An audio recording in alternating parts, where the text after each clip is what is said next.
We are here with Madison Spencer Engle. Did I say that right? Madison Spencer Engle. Yes. Okay. And you are a favorite in the Trek cosplay community. And the Trek cosplay community, in my mind, doesn't get enough love because we're just kind of a niche within a niche. But I think that you're helping us come out of that. So thanks for being here. Oh, it is my great pleasure. Thank you for inviting me. I appreciate it. Well, I mean, if somebody has been trying to get advice on how to make a uniform or how to get the right material for something, you have tended to show up and be the person on the spot to give that advice. So thank you for that. Oh, I appreciate it. And, I get messages on my Twitter, on my Instagram, on my Facebook. I will get messages, people saying, where did you get this? Where did you find this? How did you source this? And I will always share the information. Sometimes I can absolutely be helpful, and I will send them to the source, and I will say, I got it here. I found it here. Sometimes people will make things for me. I'm very fortunate here in my area. I have access to some very wonderful people that I can send them pictures, and I will say, can you 3D print this for me? And they will say, oh my gosh, absolutely. I would love to make that for you. And I will do, and they'll make things for them. But I am one of those that I will always share the information. If it's about getting more and more people cosplaying. So I believe share the information, share the wealth. The more people that are out there doing it, I don't own the rights to cosplaying Beverly Crusher. I just do my version of her. I've seen some beautiful Beverly Crushers out there. So I am very happy to see more of them out there. You do own that character, at least in that particular incarnation. You just knocked that right out of the park. I'm wondering why they didn't cast you, but I'm sure Gates wouldn't be happy with me saying that. It's so funny, and I appreciate that very much. I take it as a huge compliment. I've been at a couple of conventions here in my area, and I've been standing in my full Beverly, and I've had fans run down the aisle thinking that it's her, and they've run up to me. I have actually been at STLV, and I've had fans come up to me and start talking to me, and I realize that they think I'm Gates McFadden, and you have to very quickly do the math in your head where you go, do you tell the kid at Disneyland that it's not Mickey Mouse? So I just stand there and I listen and I let them tell me their story, and I give them their photo, and they ask for a hug, and I don't want to ruin their day. No. So I've also discovered there are some sites that sell photographs of celebrities, and there's a site that has photos of Gates McFadden for sale, but they're actually photographs of me. Oh my Lord. Yeah. Well, that's it's a compliment, but it can be annoying for both you and Gates.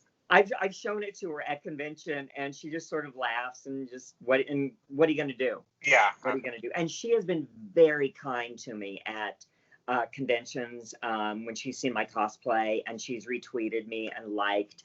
She has always been very kind. She is one of those that is very kind to her cosplay fans and all her fans in general. But when I've gone up to her with photos and have met her, she has always been very, very kind to me. And I mean, I'm calling you a cosplayer because, that's what you're doing. But I feel like that's almost a disservice because you legitimately did costume work for the show and for several other shows in your past. I did. That's where you built a lot of your talent, I'm sure. Yes, I was a costumer and costume designer in my career. I was very fortunate at a very young age. I knew what I wanted to do. At probably about age 12 or 13, I went to my parents and I said, I want to do costumes for film and television. I was one of those children that Star Wars changed my life. I have no issue with my age. I'm 51. So seeing Star Wars as a very young child changed my life.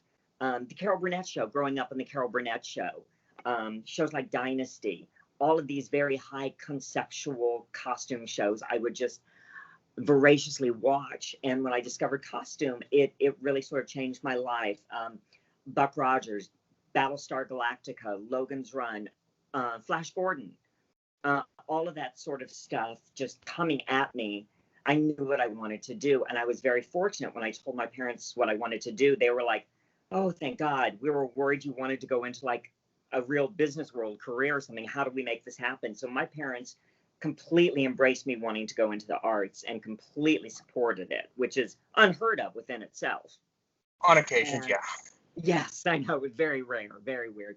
So I attended the University of Kansas and got my undergrad in theater design with an emphasis in costume design. And I went to Hollywood, and very quickly, I was out there maybe a year and a half until I got my very first non-union feature with Sean Patrick Flannery, who had just finished on the Young Indiana Jones Chronicles. Right. We did a very low budget film, and that led to a non-union TV series, and I got my union time, and I began to work and meet people, and that just led to working and meeting people, and I was able to day check, and I was able to do some amazing work. And so yes, and I did some great things in Hollywood, and I never had time to do the conventions and cosplay and do these sorts of things when I had access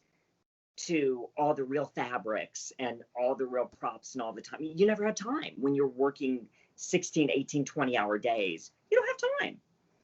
And now I'm able to take that knowledge and knowing what fabrics were, but how to recreate those things, but in more comfortable fabrics and things that will wash and wear better.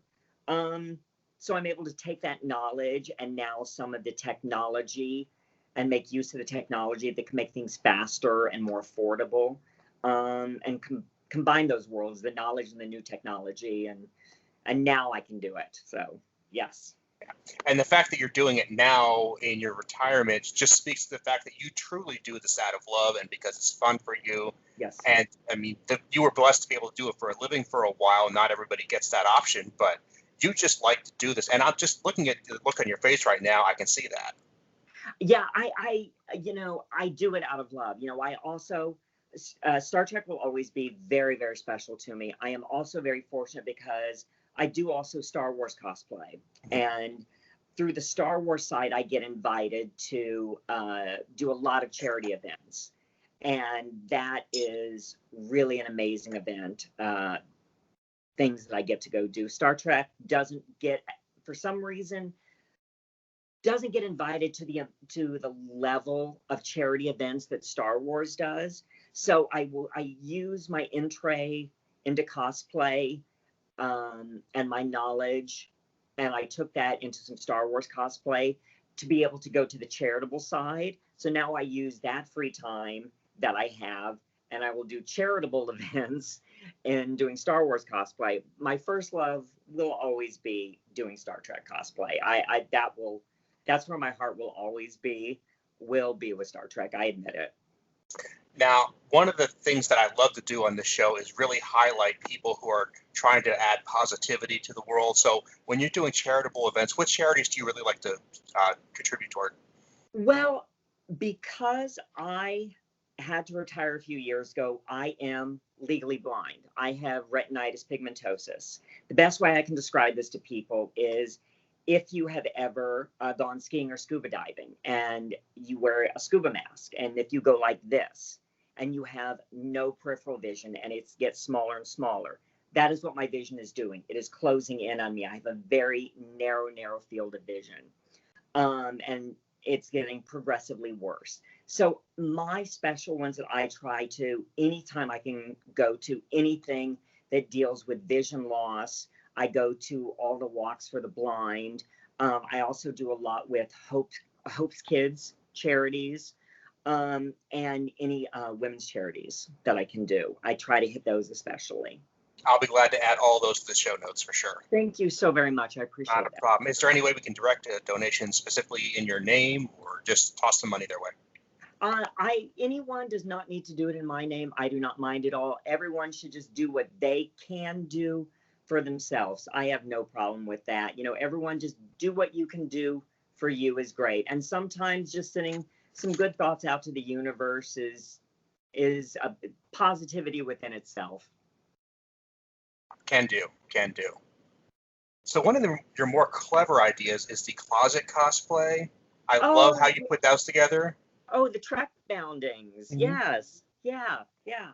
That came about, and from there was some wonderful group of people that created a Disney bounding, where because you are not allowed to wear costumes at any of the Disney properties. So people wanted to come up with a way of paying homage to their Disney characters, and they would sort of pull from their closets. So I was thinking, how can I do this with Trek characters?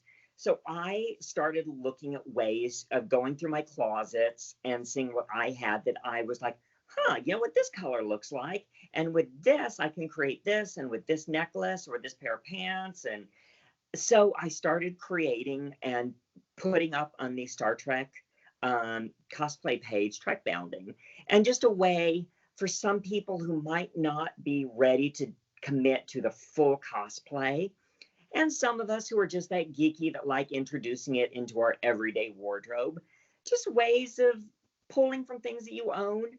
And I try to keep things really cost effective.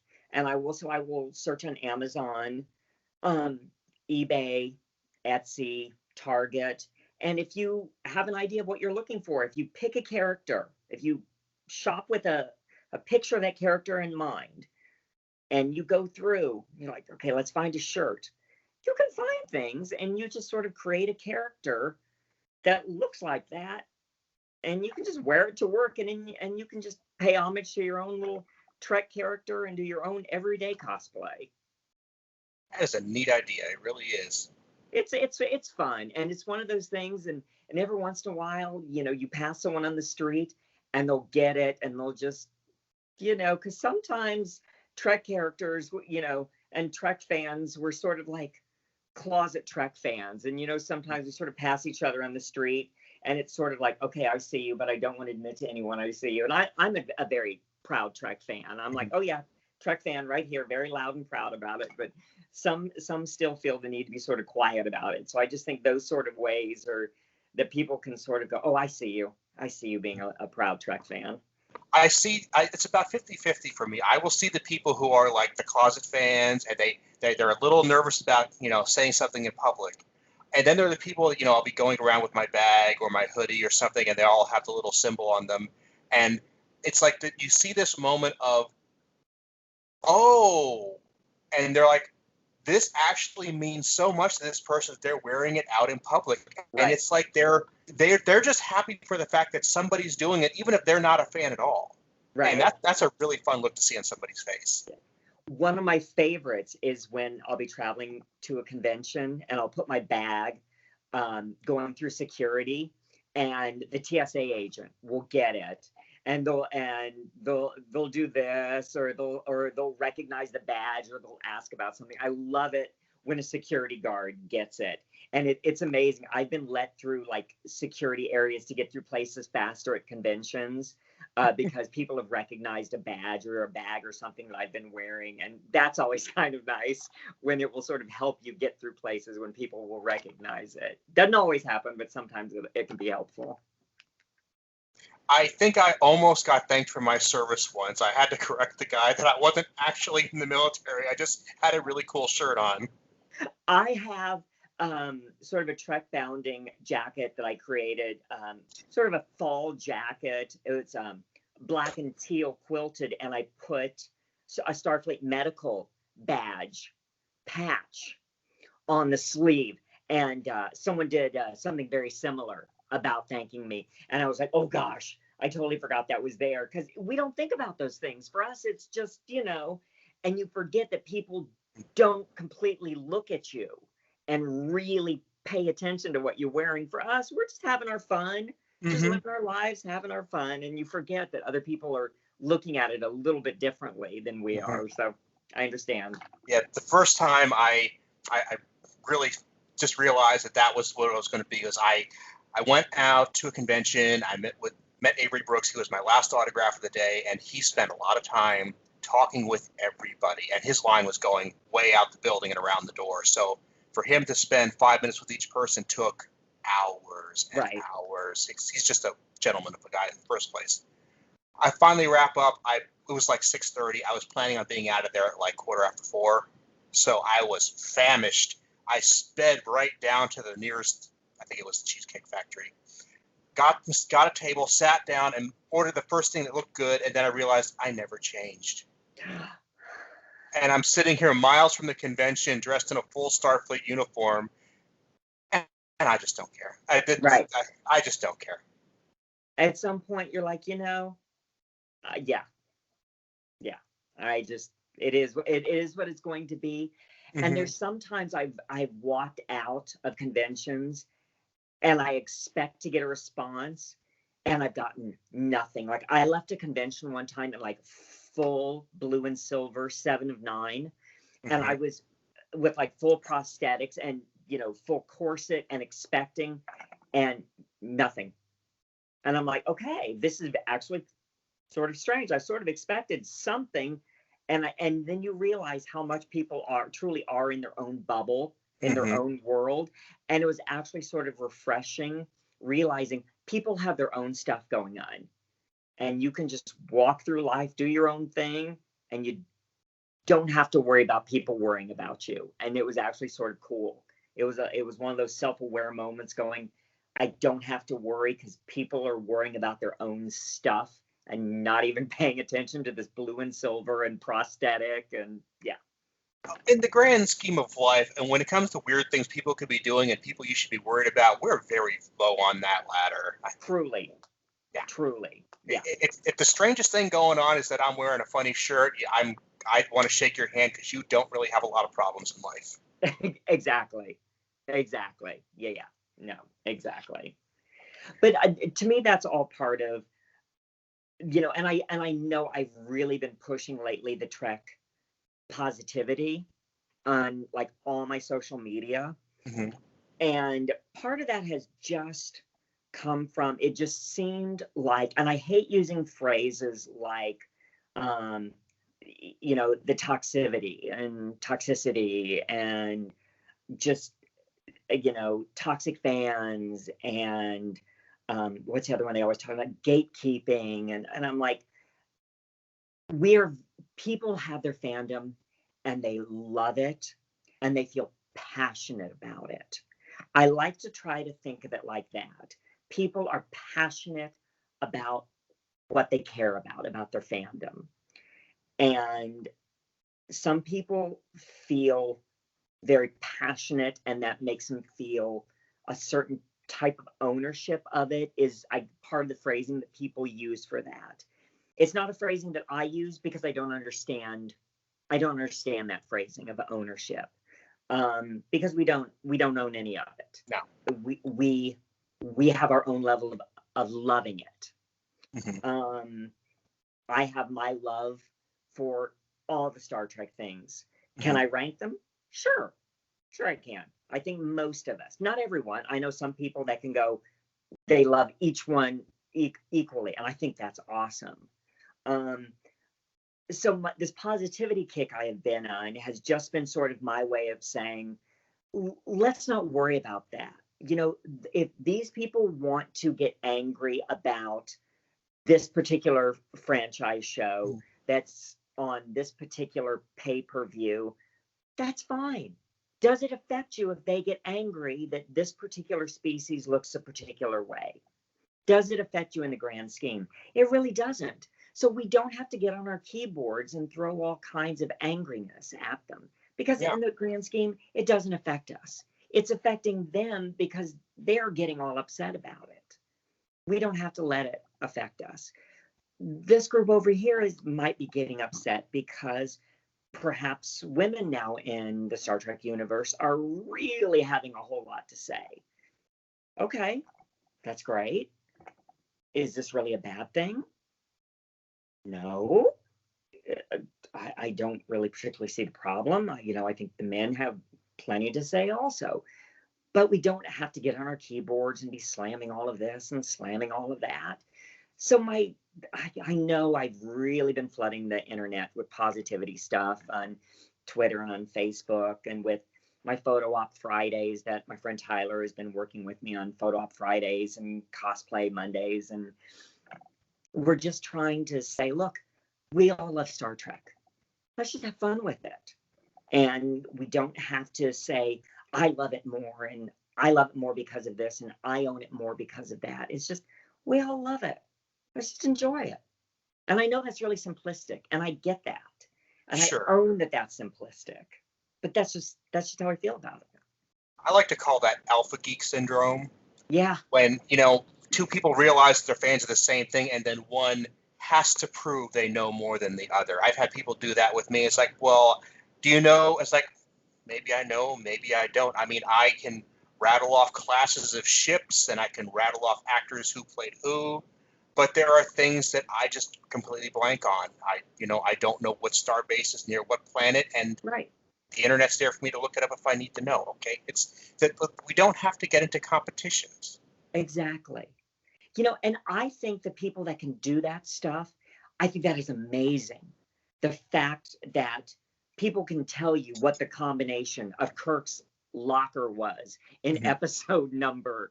I think that's amazing. I think it's really cool. Can I? Absolutely not. But I don't think it makes me any less of a fan. I don't think it makes me any less of a fan because I'm a woman. I don't think it makes me any less of a fan because I also like Discovery, because I also consider it canon, because I also like this. I like it. And I get disappointed at the fans when they start clashing at each other. It's like, we've all got enough stuff going on. Let's at least take this that we have in common and use this as a common point to say, hey, we've got this. Let's come together over this at least and calm down. Again, I know it's simplistic. That's when I don't understand that thought process, because Discovery is not the first time I've seen it. I've heard people say Enterprise isn't canon or the JJ movies aren't canon, and I'm like, well, it's made by CBS and they're saying it is, so CBS versus some guy on his couch, I'm going to go with CBS ones. And you don't have to like it. You can just say, it's not my cup of tea. I'm going to go watch something else. You're allowed to do that. Then don't watch it. Yeah. Remember when TNG came out? Mm-hmm. Oh, that's not my Trek. There's no Kirk. Klingons Mm-hmm. look different. Remember everything that it was getting slung at when it came out. And then all of a sudden, it was just suddenly it was now held up, Mm-hmm. So what is the phrase? No one hates Trek like a Star Trek fan. That is very true. And that's why I'm like, again, that's why we've just been pushing this Star Trek positivity. We're on our way to STLV, which is coming up soon. And we were just trying to say, look, we're coming together as a community very soon. And we just wanted to head to this big convention where we're coming from around the world and just come at it with lots of great vibes. And we're happy that the actors still come and the creative team still comes together and we get to see them and hear stories. And this is going to be the last time that we're going to get to see Nichelle. And a lot of us are very fortunate that we've seen her before and have gotten pictures and have heard stories from her. We don't know how many more times we're going to get to see some of these actors and hear their stories. And just to set all this other stuff aside and remember, this was a great TV show and movies and characters. And to separate the actor from those characters. And remember, it's these characters and the stories that brought us together. Very well said. Thank you. And when it comes to the positivity, that's one thing that I've definitely been working on my end, and that's one of the reasons I started following you even more than I already was that there's so much negativity out there and toxicity, and I don't really feel like being the behavior police. We're all grown-ups here, but instead of trying to get somebody to stop doing that, I just want to add an alternative to it. I want there to be a choice that you can come to your channel or mine or somebody else and just say, hey, here's something good. Here's something we can look at that benefits everybody instead of tears them down. Right. No, absolutely. Absolutely. And I don't mean to be all Pollyanna. I'm certainly not one of those people that's always, oh, everything is just sunshine and unicorns, But Star Trek is one of those things, I think, for most of us, that it is one of our go-tos when it's like, oh man, I'm having a day. I need a Voyager episode. Click. I just I need some Kirk. I need some Janeway. Click. I need something. It's just it's one of those things that for us, that those of us that grew up on it, or that we had through college, or for whatever we've had, for most of us, it has been there for our whole lives. Mm-hmm. And it's been an escape. It's been fun. And that's what I like it to continue to be for people. And the cosplay for me has been a continuation of that, to be able to create those characters, embody them, take them out to the community, and go to conventions and stand in and do photo ops so people can do pictures with those characters that they never got a chance to. Mm-hmm. And I love being able to do that. That seems to make people really excited. And that's just another way of being able to bring those good vibes out to people. And that's what I try to do. And that's why I try to repost the photos that I do, my cosplay photos. And so I always invite people, hey, share your photos with me on, with a hashtag on my Instagram or my Twitter or my Facebook. Bring them. I love seeing them. Show them to me. I will retweet them. I'll comment on them. I love doing it. I love seeing them. That's one of the amazing things about social media and our extended Trek family, mm-hmm. is friends all over the world. It's the nice thing about the internet is that you're not bound by the people next to you. And if you have things in common with somebody on the other side of the planet, you can make that happen. Exactly. I have friends in England, all over the UK, that I'm very much looking forward to seeing at STLV. And that they're Trek family. You know what that is. They're mm-hmm. Trek family. And you only get to see them a couple of times a year at various conventions. And it's like no time has passed. You pick up those conversations. How's everything's going? How's the family? What's going on? You keep up with everything. And those feelings you have for them, you care for them. And there's that friendship love, and I'm one of those people that I'm very comfortable with that word, that I can say, I love you to my friends. And it's a different kind of love. And we have those friends that don't use that word. Mm-hmm. That's a very close word. And I respect that. And I'm one of those people that I can say to my friends, I love you. And it's a different kind of love. And I absolutely have love for those Trek friends. And when I see them, I can't wait to hug them and tell them how much I love them. So we're definitely gonna have to get a selfie together at some point, I'm thinking. Absolutely, yes. I'd love to. Okay, but now I feel like I need to satisfy some curiosity here. Okay. You did work on Buffy the Vampire Slayer. I did. I did the last season. Okay, that almost answers my question there, because I really had to know if I could personally thank you for Fiesta Giles. Oh my God, yeah. The last season was incredible. I took care of what I called the Slayerettes, when they had mm-hmm. all the little Buffys in training, as we called mm-hmm. them, the little Slayerettes. And oh my God, it was such a crazy last season. There was so much going on, and we had the Bringers, and we had Nathan Fillion was there. Mm-hmm. Remember? I do. And it was just, and we were shooting this is going to be some good gossip. There's going to be some good gossip. Well, it's been so long ago, I won't get in trouble for this. But it was just before Sarah Michelle was leaving for Australia to shoot Scooby-Doo. Mm-hmm. And so we had to finish, because she was flying out on Wednesday morning, because she started shooting on Thursday. We came in on Monday, and we shot for 24 and a half hours. Oh my. To finish shooting, to get her out on time. And they forgot to put Spike on his last day of shooting, because James is so easygoing, just so cool, laid back. They forgot to put him on the call sheet. They had to bring in his stunt double. I'm so gonna get in trouble for this.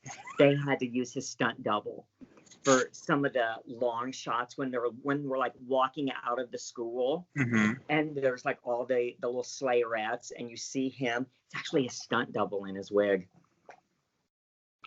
I'm going to have to rewatch that again and check it out. It's a stunt double, yeah. I'm sure they hit it pretty well because I never knew until now, but now I know to look for it.